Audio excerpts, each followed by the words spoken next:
जय जगन्नाथ। यूट्यूब कमाना खाना से मैं कामिनी खन्ना आज फिर से एक बार किचन में हूँ, आपको कुछ टिप्स बताने के लिए, कुछ उपाय बताने के लिए कि खाना बनाते वक्त क्या क्या सावधानियां बरतनी चाहिए। ये टिप्स जो है आपके जीवन में बहुत काम आएंगे, क्योंकि इससे झटपट बनेगी सब्जी की शक्लें अच्छी रहेंगी और आपको भी मजा आएगा कि हाँ, मैं सही तौर तरीके से खाना बना रही हूँ या खाना बना रहा हूँ। बहुत बिगनर्स के लिए हो सकती हैं ये टिप्स और ये सावधानियां, लेकिन बिगनर्स तो बिगनर्स हैं, बच्चे तो बड़े होंगे और कभी ना कभी सीखेंगे किचन में जाना, तो ये बताना भी तो जरूरी है। तो चलिए शुरू करते हैं कुछ टिप्स।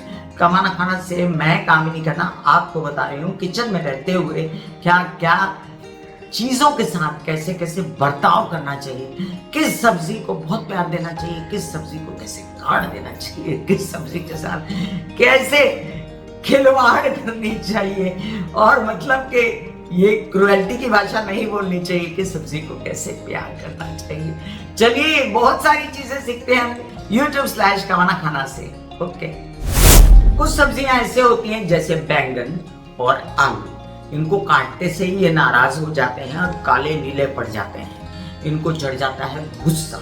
अब बैंगन और आलू जैसे ही आप काटते हैं ना, इनको ठंडा करने के लिए इनका दिमाग एक सादे भगोने में या किसी कटोरे में पानी पहले रेडी रखा कीजिए, और आलू काट ले या बैंगन काट ले तो तुरंत से पहले उसमें डाल दिया कीजिए, ताकि सब्जी बनने तक ये काले नीले ना हो जाए। और ये एक नॉर्मल सी बात है, क्योंकि इनमें आयरन बहुत होता है, इसलिए ये काले नीले हो जाते हैं। तो बैंगन काटें, आलू काटें तो उसे अवश्य पानी में भिगो के रखें, ताकि आपकी सब्जी की शक्ल अच्छी रहे।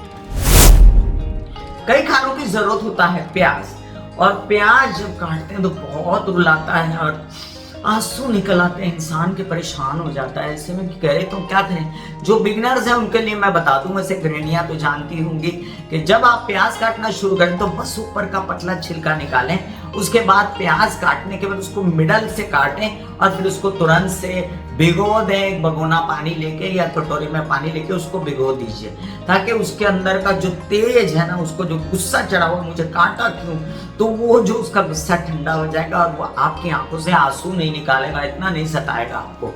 ठीक है, तो ये था टिप बिगनर्स के लिए। किचन में जो आए हैं प्याज को भिगा के रखें, उसके बाद उसको प्यार प्यार से काटें। भिंडी बहुत ही लोकप्रिय सब्जी है, और भिंडी जब भी हम लाते हैं घर में, और कभी कभी हम उसको धो देते हैं और पंखे के नीचे सुखा देते हैं, एक अच्छा उपाय है। लेकिन कुछ लोग क्या करते हैं, भिंडी उठा के फ्रिज में रख देते हैं, कुछ लोग गीली गीली भिंडी बना देते हैं, और फिर गीली गीली भिंडी काट के बनाओ तो लेसली हो जाती है, चिकट चिकट हो जाती है, एक दूसरे के साथ चिपक जाती है, तो ये तो बहुत गंदा लगता है ना, शक्ल गंदी लगती है सब्जी की। ऐसे में जब आप भिंडी लाएं बाजार से तो उसको बिना धोए तो फ्रिज में ना रखें, फ्रिज में जो है गंदगी होती है। धो के और किसी साफ कपड़े से पोंछ के उसको रखें फ्रिज में, और जब बाहर निकालें फ्रिज से तो एक बार उसको आधा घंटा छोड़ दें और उसको फिर पोंछें, क्योंकि फ्रिज में भी उसमें नमी आ जाती है। या आपने फ्रिज में नहीं रखी और आपको इमीडिएट भी बनाना है तो आप भिंडी को धोएं और उसको पोंछ के फिर बनाएं, तो वो बिल्कुल लेसली नहीं बनेगी, मतलब लेस नहीं छोड़ेगी। अब परोठे किसको अच्छे नहीं लगते, खासकर पंजाबी घरों में तो रोज ही सुबह परोठा बनता है। ये दिन है परोठा बना दो, ये दिन है परोठा बना दो, परोठा परोठा परोठा। अब ये परोठा किस चीज का ज्यादा अच्छा लगता है? परोठा अच्छा लगता है फूल गोभी का परोठा, गाजर का परोठा, मूली का परोठा, आलू का परोठा, पनीर का। लेकिन यहाँ जो ये 3 भाजियां सब्जियां हैं इंक्लूडिंग आलू, आपको क्या करना है, ये मूली, ये गाजर या आपकी फूल गोभी जब आप रगड़ लें तो उसको थोड़ी देर फ्रिज में रख दें, उसको जबरदस्ती तुरंत से नमक ना डाल दें। अगर आपने नमक डाल के रख लिया और बाद में आटा गूंदना शुरू किया तो आपकी सब्जी पानी छोड़ देगी, और उसके बाद आप कितनी भी कोशिश कर लीजिए, आटा सख्त गूंदिए, नरम गूंदिए, जब आप परोठा बेलेंगी तो परोठा पड़ जाएगा। तो आपको ये याद रखना है कि जब सब्जियां आप रगड़ के रखें उनमें नमक ना डालें, थोड़ी देर फ्रिज में रखें, और उसके बाद जो है सब्जियों में जब बनाने की प्रक्रिया शुरू हो तभी नमक डालें।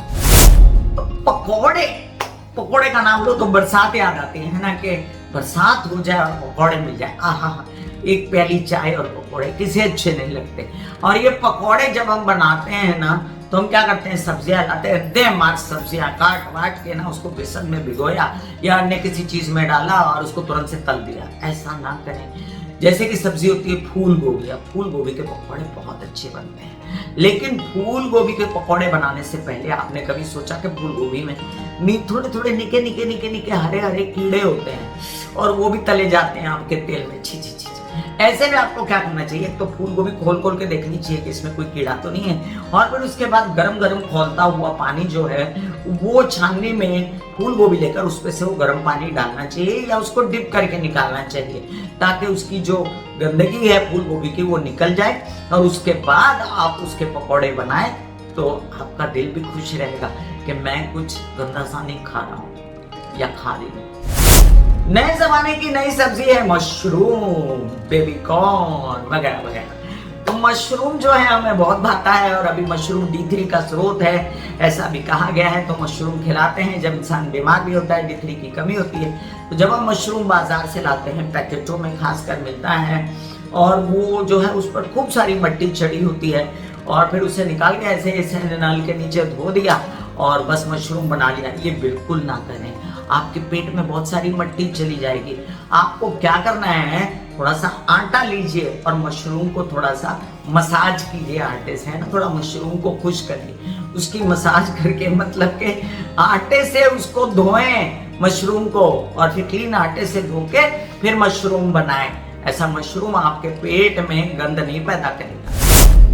पालक के पकौड़े, पालक की सब्जी किससे नहीं अच्छी लगती, पालक पनीर, पालक मशरूम, पालक मेथी मलाई मटर, अब दुनिया भर की सब्जियां ले लो पालक से रिलेटेड, पालक दाल सबको बहुत पसंद होती है। लेकिन कभी क्या आपने सोचा कि पालक कैसे उगाई जाती है? ज्यादातर कीचड़ नाले इनके आसपास पालक उगाई जाती है, और पालक जब लाते हैं तो या ये हरी सब्जियां लाते हैं तो उसके अंदर बड़ा ही मट्टी गंद होता है। एक तो उसको अच्छे से धोना चाहिए, एक एक पत्ता, ये नहीं कि आपने बहुत सारे पत्ते काट दिया, बहुत सारे पत्ते रख लिए और रख दिया पतीला आगे और उसको धो लिया ऐसे नल के नीचे, ऐसा मत करिए। या पतीले में से निकाल निकाल के धोइए मत, उससे मट्टी नहीं निकलेगी। डायरेक्ट नल के नीचे आप पालक के पत्ते धोइए, और पालक के पत्ते धोने के बाद इसके अंदर इसका कलर साबुत रहे। क्या होता है, हम पालक बनाते हैं ना तो उसका कलर ही उड़ जाता है, काली काली हो जाती है, उसका आयरन बाहर आ जाता है। ऐसे में पालक को थोड़ा सा नमक डाल के भिगो के रखें, फिर उसके बाद एक बार फिर से धो के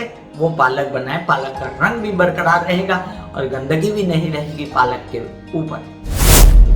मेरा एक वीडियो आया था बंद गोभी कैसे बनाएं, और बंद गोभी का बहुत ही इंपॉर्टेंट एक जो प्रोसीजर है वो ये है कि बंद गोभी बनाने से पहले बंद गोभी को पहले साबुत धो लें, उसके बाद उसको काट के धोएं। कई बार बंद गोभी के अंदर भी कीड़े होते हैं, और इसके बाद धोने के बाद इसको छोड़ दें थोड़ी देर के लिए, आधा पौना घंटे के लिए या मिनिमम 20 मिनट के लिए। उससे क्या होगा, जब आप सब्जी बनाएंगे ना तो बंद गोभी खिली खिली बनेगी, हरी हरी पीली पीली, नहीं तो बंद गोभी जो है वो भिचड़ पिचड़ हो जाएगी, हलवा हो जाएगी। इसलिए आप बंद गोभी बनाते समय ये प्रक्रिया जरूर ध्यान में रखें। कैसी लगी आपको मेरी टिप्स खाना खाना की, ये जो मैंने आपको बताई, अगर अच्छी लगी होगी, जो बिगनर्स होंगे उनको तो बहुत मजा आया होगा, और जो बिगनर्स नहीं होंगे उन्होंने बोला होगा अरे ठीक है ना, हमको तो ये सब आता है। अरे आता होगा, एक बार फिर सुन लिया आपने तो अपने घर के बच्चों को बताइए जो अब किचन में प्रवेश करने वाले हैं, अपनी बहू को बताइए, अपनी छोटी सी सुकुमारी कन्या को बताइए, अगर आपका जवाई सब्जी बनाता है तो उसको बताइए, या बच्चे हॉस्टल में रहते हैं तो उनको बताइए। तो ये वीडियो बहुत सारे लोगों के काम आएगा, ठीक है। इसको शेयर कीजिए, लाइक कीजिए और कमेंट कीजिए कि आपको हमारी वीडियो कैसे लगते हैं कमाना खाना पर। Thank you so much, God bless you, take care and good bye, and subscribe and like and share.